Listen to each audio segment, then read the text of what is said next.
오늘도 여러분들과 함께 말씀을 나눌 수 있어서 참 감사하고 기쁨이 넘칩니다. 오늘 무슨 날이라 그랬죠? 아니에요. 틀렸습니다. 제 생일입니다. 제 생일이기 때문에 더 특별한 주일이 되는 것 같습니다. 오늘 말씀이요, 이 말씀의 전체 주제가 좀 무거울 수 있습니다. 무겁고 마음에 어려움이 들 수도 있습니다. 그럼에도 불구하고요, 우리가 이 말씀을 우리의 마음속에 깊이 새겨서 삶으로 살아내는 저와 여러분이 되길 주님의 이름으로 축복합니다. 통계청 자료에 의하면요, 우리 이 인구의 청소년 인구의 비중이 몇 프로나 되나 제가 자료를 찾아봤습니다. 그 비율이요 16%입니다. 16%가 청소년 아이들이에요. 다음 세대. 그런데요, 이 16%라고 했을 때에 그 중에서 예수를 아는 청소년은 몇 프로가 될까요? 몇 프로 될 것 같으세요? 1%. 믿음이 조금 적어요. 3%입니다. 3%도요, 굉장히 적은 수치예요. 100%라고 쳤을 때에 단 3%만 예수를 아는 청소년이라는 거예요. 이 비중이요, 16%, 이 청소년의 16%의 비중이 2060년이 되면요, 10%로 줄어든답니다. 그러면 지금 3%인데, 앞에서 말한 것처럼 1%가 될 수도 있는 거예요. 극히 일부만요, 하나님을 아는 세대로 살아가고 있다는 거예요. 하나님을 모르는 세대가 등장하기 시작했다는 겁니다. 제가 학교를 다닐 때만 해도요, 같은 반에 교회를 누가 다니나 했을 때 절반 이상은 교회를 다녔습니다. 그때 시절에는 그랬어요. 야, 너 어느 교회 다니냐? 뭐 동네 어디 교회 가고, 저 교회 가고, 저거 다 교회를 다닌대요. 지금은요, 지금 아이들에게, 제가 청소년 아이들을 사역할 때 아이들에게 물어봤습니다. 교회를 다니는 아이들 몇 명이나 되니? 많아봐야 3명입니다. 많아봐야 3명이에요. 한 반에 1명에서 3명이 전부예요. 그 3명 중에 우리 아이들이 속해져 있는 거죠. 직장에는 어떻습니까? 직장에는요, 더 없어요. 더 없습니다. 왜요?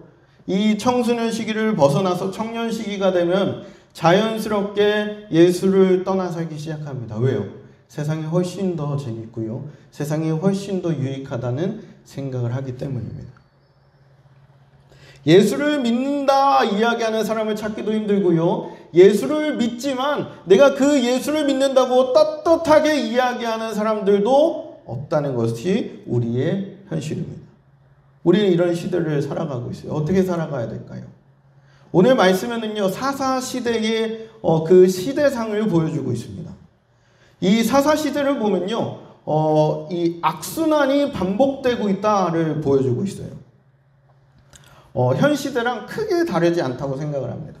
이 사사시대는 기원전 13세기에서 11세기경 그 시기를 이르러서 사사시대라고 하는데요, 최초의 사사는요, 갈렙의 조카 온니엘이었고 마지막 사사는 사무엘이었습니다.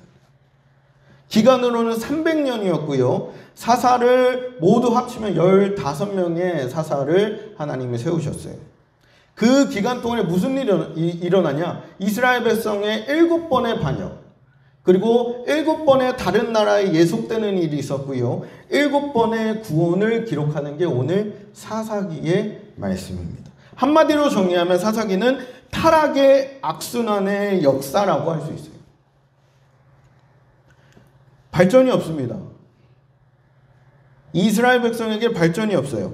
쳇바퀴 돌듯이 타락하고요, 이 타락한 백성이 생기니까 하나님은 징계하시고, 그 징계를 통해서 부르짖으며 회개할 때 하나님은 사사를 세우셔서 이스라엘 백성을 구원하셨고, 구원하셨으면 잘 살아야 되는데요, 구원하신 이후에 어떻습니까? 또 타락하게 되는 게 사사시대의 악순환이라고 할 수 있습니다.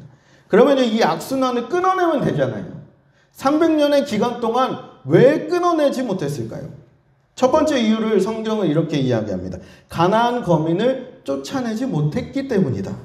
말씀 보겠습니다. 사사기 2장 3절을 보면 그러므로 내가 또 말하기를 내가 그들을 너희 앞에서 쫓아내지 아니하리니 그들이 너희 옆구리에 가시가 될 것이며 그들의 신들이 너희에게 올무가 되리라 하였노라. 가나안 정복 전쟁을 할 때 하나님은 말씀하셨어요. 이 사람들을 다 죽여야 돼. 다 처리해야 된다라고 말씀하셨습니다. 그런데 이스라엘 백성들은 어떻게 했습니까? 다 제거하지 못했어요. 하나님은 말씀에서 이야기했던 것처럼 이 가나안 백성들이 가시가 되게 하셨고요. 올무가 되게 하셨어요. 끊어낼 수 없는 그 끊임없는 이방 신들이 이스라엘 백성에게 몰아치기 시작했고 그들은 타락하기 시작했고요. 하나님을 떠나 타락과 폐역의 길을 걷게 된 것이 이 사사시대의 모습이에요. 가나안 백성들을 쫓아내라 그랬는데 그걸 지키지 못했어요. 그런데 가장 큰 이유는 뭘까요? 가장 큰 이유는 이 구원을 목격한 세대들이요, 다음 세대들에게 신앙을 물려주지 못했기 때문이다 라고 기록을 하고 있습니다. 사사기 2장 7절 8절 한번 읽어보겠습니다.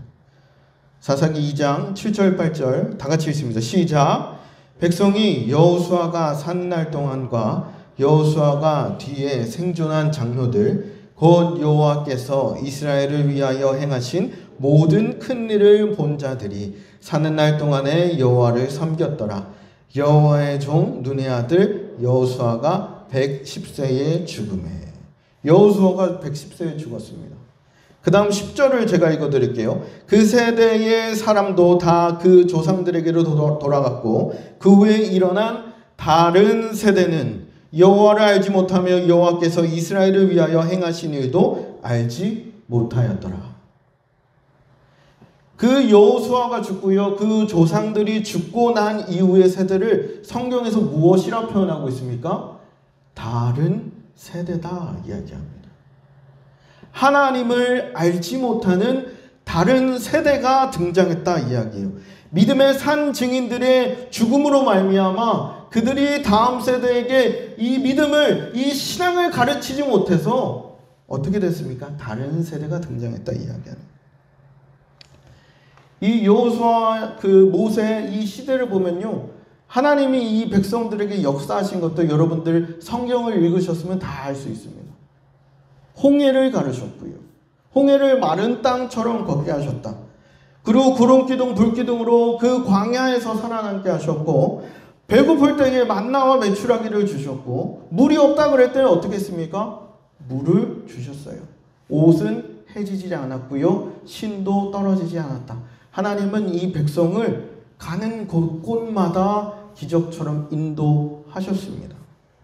근데 그 세대가 죽었어요. 그 세대가 죽고 나자 어떤 세대가 등장했다고요? 다른 세대가 등장했습니다. 다음 세대가 되어야 하는데 다른 세대가 되었다는 거예요. 자기의 소견에 옳은 대로 행하는 다른 세대가 되었다는 겁니다. 과거에 하나님께서 베풀어 주신 은혜는 기억도 못합니다. 왜요? 부모님 세대의 것이기 때문에. 조상들이 이 다음 세대에게 신앙을 물려주지 않았기 때문에 영적 암흑기가 몇 년이요? 무려 300년이나 이어집니다. 모두 이방신들을 섬기면서 제멋대로 살고 자기의 소견에 옳은 대로, 내 생각대로, 내 의지대로, 내 가치관대로 살아간 것이 이 다른 세대의 모습이었다는 겁니다. 그 결과는 어떻게 될까요? 다 망합니다. 나라가 무너져요. 우리 사랑하는 성도 여러분, 우리의 삶도 동일합니다. 사사시대를 읽어 내려가면요, 우리의 삶이 보여요. 우리의 시대가 보입니다. 우리는 모두 예수 그리스도의 은혜를 경험한 세대예요. 그래서 이 자리에 계시잖아요.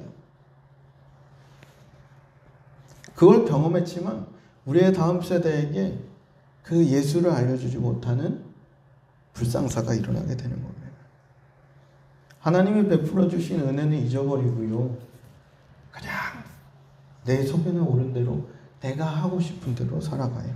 예수를 모르는 세대가 되어버린 것이 우리 시대의 현 상황입니다. 타락할 거고요. 결국에 그 아이들 어디 갑니까? 지옥에 갑니다. 우리는 천국을 소망하며 살아가는데, 그럼 우리 조상들, 우리 믿음의 세대들은 다 천국에서 하나님과 영원한 복락을 누리며 살아갈 텐데, 우리의 다음 세대, 우리는 어떻게 될 겁니까? 우리 아이들, 우리 청년들 어떻습니까? 굉장히 바쁩니다. 아시죠? 굉장히 바빠요. 이렇게 이야기하면 아이들은 꼰대라 그러더라고요. 나 때는 말이야. 저도 그런 얘기를 하게 되더라고요, 아이들한테. 야, 나 때는 말이야. 공부 그렇게 안 해도 됐어. 그럼 아이들은 뭐라 그럽니까? 목사님은 뭘 몰라요. 구시대 구닥다리 사람이에요. 요새 아이들은 공부하기 바쁩니다. 청년들이요, 일하기 바빠요. 돈 벌어야 돼요. 근데 웃긴 건 놀기도 바쁩니다.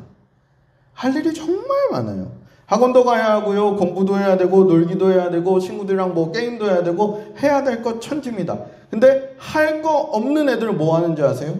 유튜브 보느라 바빠요. 기도할 시간조차 없이 바쁘다는 거예요. 그렇게 삶을 살아가다 보면 어떻게 될까요? 우리의 믿음은요, 100% 잃어버리게 되어 있어요. 하나님이 존재하지 않는 우리의 삶이 되어버린다는 거예요. 어른들은 다른가요? 똑같이 바쁘죠. 먹고 살기 정말 힘들다고 해요. 뉴스만 보면요, 힘들어 죽겠다. 힘들어 죽겠대요. 내 월급 빼고는 다 오르는 것 같아요. 그런 얘기들이 나오는 게 우리의 현 시대예요. 그러니까 정말 바쁘게 살아가요. 아이들이요, 아빠 얼굴을 모른대요. 왜요? 아침에 나와가지고 저녁에 들어와서 저녁에 들어오고 집에 있는 게 아니에요. 또 대리운전 뛰러 갑니다. 그렇게 해야 먹고 살고 그렇게 해야 학원 보낸다 그래요. 그런데요, 그 삶 가운데에 예수가 없으면 결국 이 타락을 끊을 수 없다는 겁니다. 하나님을 모르는 세대는 어떻게 됐을까요? 11절 12절입니다. 다 같이 읽겠습니다. 시작. 이스라엘 자손이 여호와의 목전에 악을 행하여 바알들을 섬기며 애굽 땅에서 그들을 인도하여 내신 그들의 조상들의 하나님 여호와를 버리고 다른 신들 곧 그들의 주위에 있는 백성의 신들을 따라 그들에게 절하여 여호와를 진노하게 하였으되. 하나님을 모르는 세대는요, 여호와의 목전에 악을 행하고요, 바알들을 섬겼고 이방신들을 섬겼으며 여호와를 떠나서 자기가 하고 싶은 대로 살았다는 겁니다. 그러나 이스라엘 백성을 먹이신 분은 누굽니까? 여호와 한 분뿐이에요. 이스라엘 백성을 구원하신 분이 누구십니까? 여호와 한 분입니다. 우리가 하나님을 가르치지 못하면, 우리 아이들에게, 우리 세대에게 예수를 가르치지 못하면요, 여호와의 목전에 악을 행하는 세대가 될 뿐입니다. 우리 아이들이 그렇게 살아갈 수 있다는 거예요. 우리 사랑하는 성도 여러분, 우리가 예수 그리스도의 구원하심으로 말미암아 그 은혜로 살아가고 있다고 말합니다. 그 사랑과 감격으로 여전히 여러분들이 이 자리에 있는 거잖아요. 매일매일이요, 은혜입니다. 매일매일이 예수 그리스도의 사랑이에요. 이 자리에서 숨을 쉬고 있는 것조차 물론 허덕이며 힘들지언정 내가 살아가는 것조차 하나님의 은혜라는 거예요. 내가 예수를 알지 못했다면 우리는 지옥에 죽을 수밖에 없는 죄인이었습니다. 그러나 예수를 알고 예수를 믿음으로 말미암아 우리는 구원받은 백성, 하나님의 사랑을 경험한 백성으로 살아가게 돼요.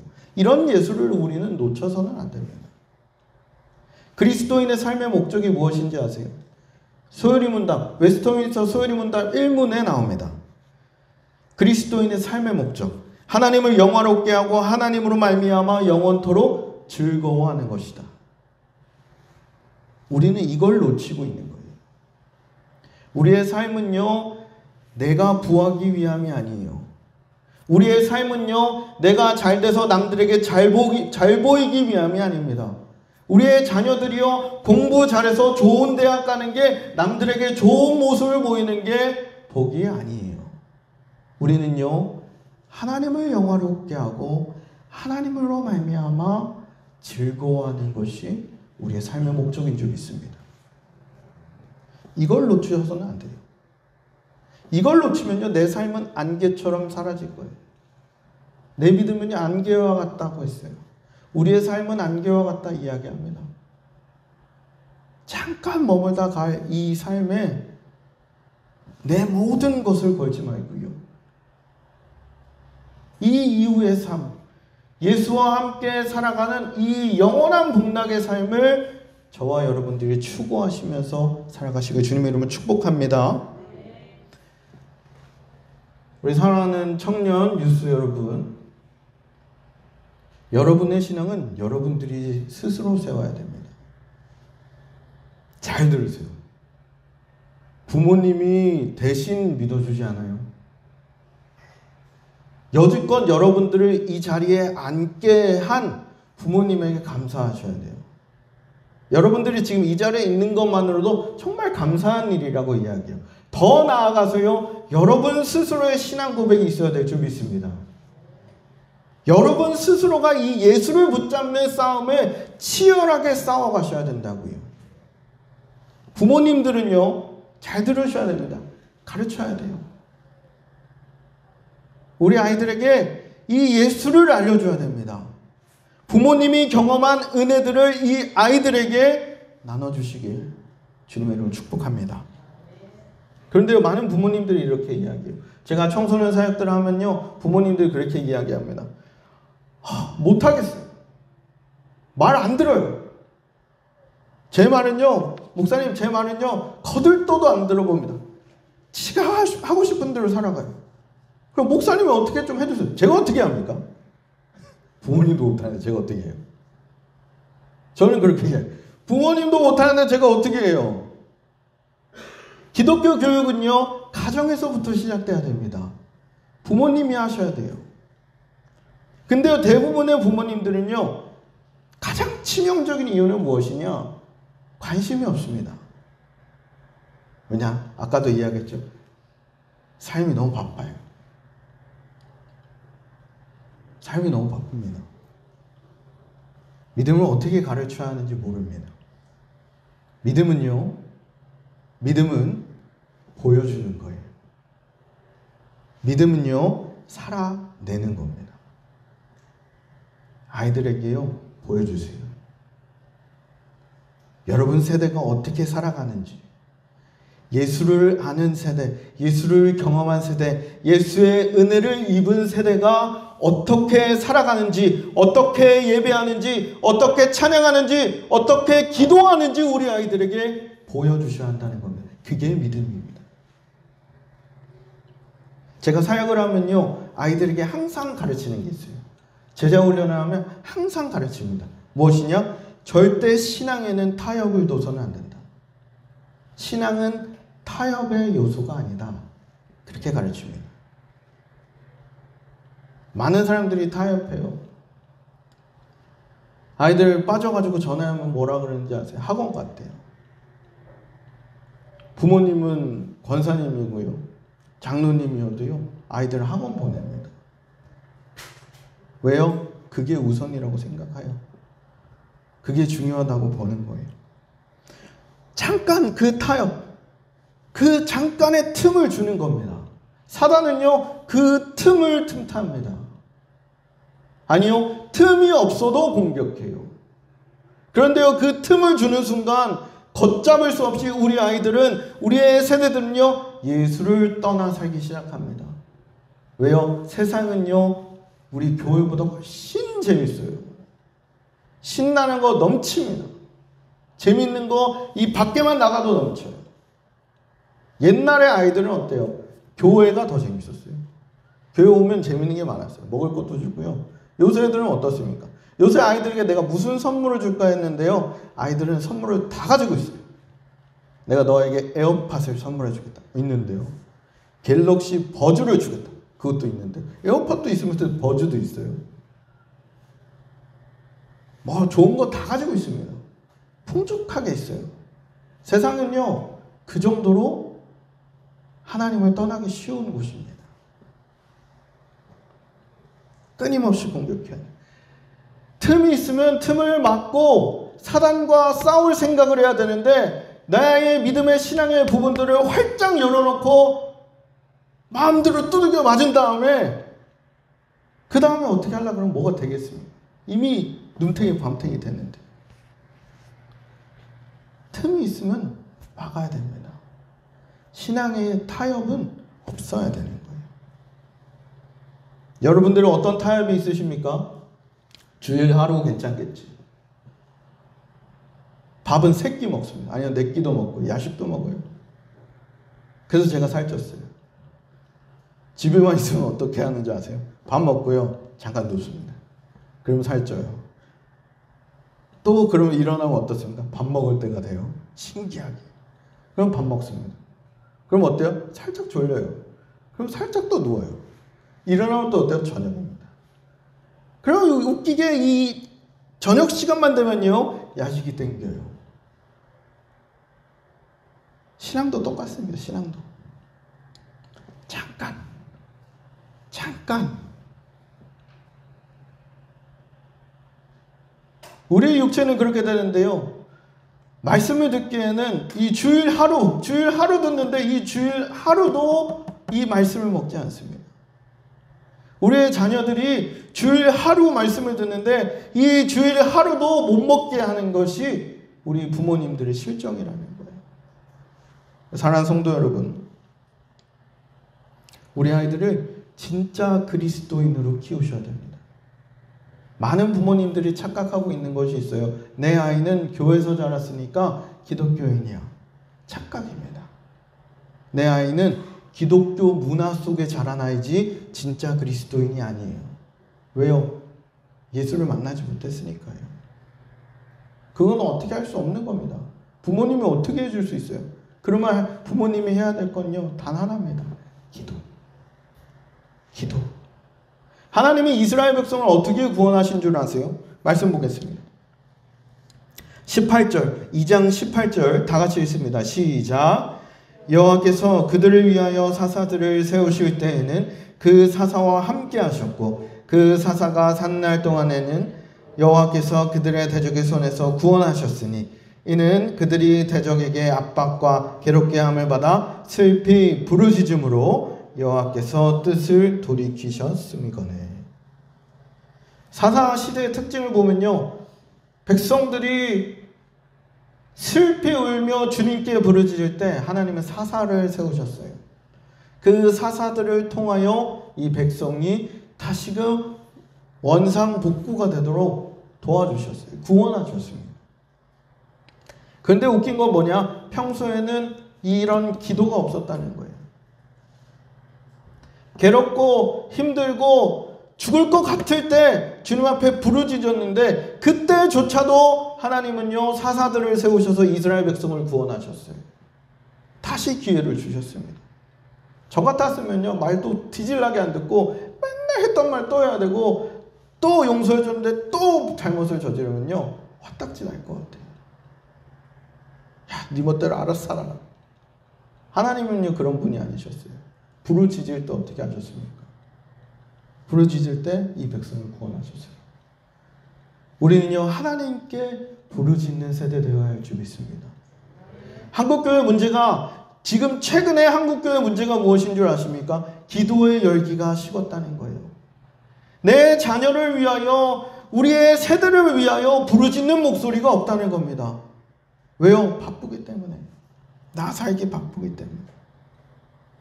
이미 아이들이 다른 세대가 되어서야 그제서야 권사님들 다 나오셔서 기도해요. 권사님들 나오셔서 기도하는 제목들 들어보면 다 똑같습니다. 우리의 자녀, 내 자녀. 내 자녀 예수 믿고 신앙 안에서 좀 회복되게 해주세요. 그때 가면 늦어요.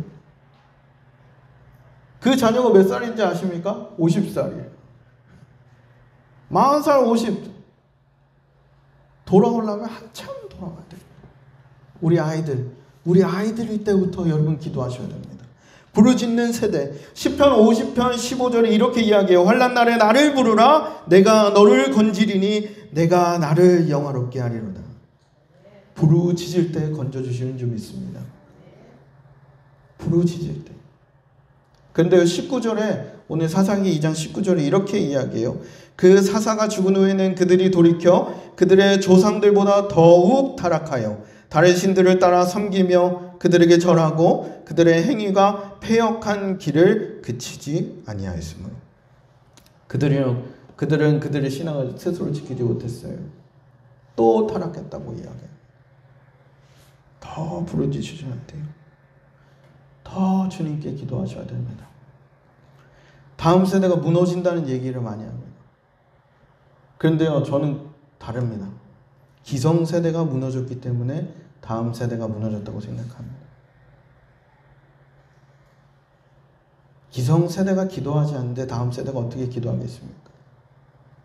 부모님이 말씀을 읽지 않는데 아이들이 어떻게 말씀을 보겠어요? 부모님이 기도하지 않는데 아이들이 어떻게 기도하겠습니까? 할 줄 몰라요. 해본 적이 없대요. 본 적이 없대요. 그럼 문제 있는 거 아닙니까? 아이들이 잘 되길 원하세요? 아이들이 복 가운데 살아가길 원합니까? 예수 가운데 살아가길 원하시면 부르짖으며 기도하시길 바랍니다. 가슴을 찢으며 주님 우리 아이를 위해서 주님 우리 아이를 붙잡아 주세요라고 기도하셔야 된다는 거예요. 믿음은 가정에서부터 시작입니다. 교회는요 도와줄 뿐이에요. 그렇게 나아갈 수 있도록 방향을 제시해 줄 뿐입니다. 믿음은 가정에서 세우셔야 됩니다. 가정에서 보여주셔야 됩니다. 가정에서 살아내셔야 아이들이 예수를 만날 수 있어요. 우리 사랑하는 또 청년 유수 여러분, 예수의 길을 힘쓰시길 바랍니다. 제가 아이들 제자 훈련할 때 정말 감동되는 말이 있었어요. 한 아이가 그렇게 이야기하더라고요. 목사님, 제자 훈련하면서요 예수님이 더 알고 싶어졌어요. 말씀을 같이 공부하면서요 목사님이 경험한 예수님을 나도 경험해보고 싶어요. 사랑하는 성도 여러분, 믿음은 보여주셔야 돼요. 제가 아이들에게 항상 사역할 때 하고자 하는 건 좋은 모델이 되어주는 겁니다. 제가 그 아이들에게 뭐 사랑을 쏟는다, 뭐 어떻게 한다, 뭐 그런 말들을 많이 주변에서 이야기하지만 저는 그것보다 아이들에게 보여줬습니다. 어떻게 살아가는지. 예수의 은혜를 입은 자가 어떻게 살아가는지 보여줬다는 거예요. 아이들을 기숙사에 불러가지고 막 재우고요. 저는 그러니까 개인적으로 그렇습니다. 이렇게 집에 불러가지고 막 이렇게 하는 게 좀 부담스러워요. 좀 부담스럽습니다. 근데 얘네들은 어떻습니까? 아이들은 어떤지 아세요? 집에 가고 싶어요. 목사님, 집에 가서 쉬고 싶어요. 저는 집에서 쉬고 싶은데 아이들은 가지 말래요. 놀재요. 계속. 그러다가 어디까지 따라오니까 집까지 따라와요. 집에 좀 가라 제발. 집에 가라. 안 가요. 12시 11시. 그럼 걔네도 어떻게 교회에다가 버리고 올 수 없잖아요. 그럼 집에 데려가는 재워요. 씻기고 먹이고 집에 데려다 줍니다. 그 가운데 저는 한 게 없습니다. 예수를 믿는 사람이 살아야 될 모습을 보여준 것밖에 없어요. 사사시대의 사람들이 하나님을 떠나 살고 하나님을 알지 못하는 것들. 근데 웃긴 건요, 삼손에게 능력이 있었고요, 솔로몬이 지혜를 받았고, 기드온처럼 덕망이 있어도 하나님을 알지 못하는 세대 때문에 이 나라가 무너지게 되었어요. 예수를 아는 세대로 살아내길 간절히 부탁드립니다. 말씀 정리하겠습니다. 우리의 신앙의 악순환을 끊어내셔야 돼요. 내 자녀에게 이 믿음을 이어주는 싸움을 하셔야 되는 거예요. 왜 이걸 싸움이라고 표현하는지 아세요? 치열하게 치고받고 해야 되는 부분이에요. 세상은요, 이런 부분을 가지고 손가락질합니다. 욕해요. 야, 그렇게 살면 망해 라고 이야기합니다. 그러나 예수를 아는 세대가, 예수를 믿는 사람이 세상의 관점에서 망할지라도 그 안에 예수를 믿음으로 행복과 기쁨이 있다는 것을 보여준다면 그게 옳다. 여러분들에게 말씀드리고 싶어요. 더 쏟아내며 기도하시길 바랍니다. 청소년 복음화율 3%라 그랬어요. 이 3% 언제든지 얼마든지 하나님을 떠날 수 있는 세대입니다. 하나님을 잊을 수 있는 세대라는 거예요. 제가 요즘 정말 많이 하는 기도가 있어요. 이 아빠가 된다는 게요, 뭐랄까 좀 이전에는 사실 알지 못했던 영역이고 무거운 이런 책임감의 영역이더라고요. 아, 내가 이 아이를 잘 키울 수 있을까? 이 아이를 세상에서 어떻게 키워야 될까? 그때마다 느끼는 거는 제가 할 수 있는 것이 없더라고요. 그때 항상 기도하는 것이 있습니다. 주님, 나의 자녀가 내가 만난 하나님을 알게 해주세요. 이거 하나밖에 없어요. 내가 경험한 예수를 우리의 아이도 경험하게 해주세요. 하나님, 내가 얘한테 어떻게 할 수가 없어요. 여러분, 기도하셔야 됩니다. 더 부르짖으셔야 돼요. 교회의 어른들이요, 더 부르짖으셔야 됩니다. 주님, 우리의 세대가 우리가 경험한 이 예수를 만난 기쁨, 그 뜨거움들이 회복되게 하여 주시옵소서. 주님, 우리 아이가 예수를 알게 하여 주시옵소서. 예수를 아는 인생이 정말 가치 있는 것임을 주님 알게 해주세요. 그렇게 기도하는 저와 여러분들께 주님의 이름으로 축복합니다. 우리 함께 기도했으면 좋겠습니다. 함께 기도하실 때 이렇게 기도할게요. 주님, 우리의 다음 세대가 다른 세대가 되지 아니하게 하여 주시옵소서. 다른 세대가 되어서 타락한 길을 걷지 않고 오직 주님께 붙들려 사는 우리의 세대 되게 하여 주시옵소서. 다음 세대의 양육 가운데에 지혜와 힘을 주시고 우리의 다음 세대들이 우리를 위해 고난당하시고 다시 살아나신 예수님을 인격적으로 만나서 우리를 능가하는 세대, 우리를 뛰어넘는 믿음의 세대 되게 하여 주시옵소서. 그렇게 주여 한번 부르짖고 함께 기도하며 나가겠습니다.